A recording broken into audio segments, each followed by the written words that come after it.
নতুন মরশুমের দল প্রায় গুছিয়ে ফেলেছে ইস্টবেঙ্গল। গত বৃহস্পতিবার ছিল ইস্টবেঙ্গল ক্লাবের প্রতিষ্ঠাতা দিবস অর্থাৎ জন্মদিন, আর এই দিনই দলের ষষ্ঠ বিদেশির নাম জানিয়ে দিল club East Bengal.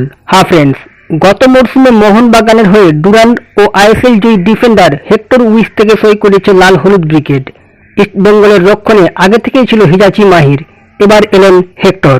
Tennis footballer hectare উইস থেকে সই করাতে পেরে খুশি ইস্টবেঙ্গলের কোচ কার্লোস কোয়াদ্রাত। তিনি বলেন, ইউরোপ ও এশিয়ার সর্বোচ্চ লিগে খেলার অভিজ্ঞতা রয়েছে হেক্টরের, আর তার এই অভিজ্ঞতা আমাদের কাজে লাগবে। রক্ষণের চাপ সামলানো এবং বড় ম্যাচ ও ফাইনালে খেলার অভিজ্ঞতা থাকায় হেক্টর দলের গুরুত্বপূর্ণ সম্পদ। দীর্ঘ ক্যারিয়ারের অনেক চ্যাম্পিয়ন দলের হয়ে খেলেছে।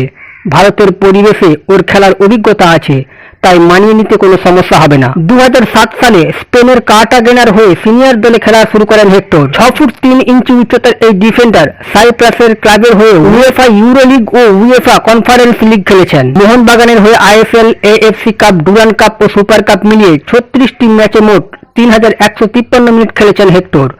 8টি ক্লিন শট, 17টি ব্লক, 86টি ক্লিয়ারেন্স ও 18টি ট্যাকেলের পাশাপাশি একটি গোলও করেছেন তিনি। মোহনবাগানকে ডুরান্ড ও আইএসএল লিগ শিল্ড জেতানোয় বড় ভূমিকা নিয়েছিলেন হেক্টর। সেই তাকেই এবার দেখা যাবে লাল হলুদ জার্সিতে।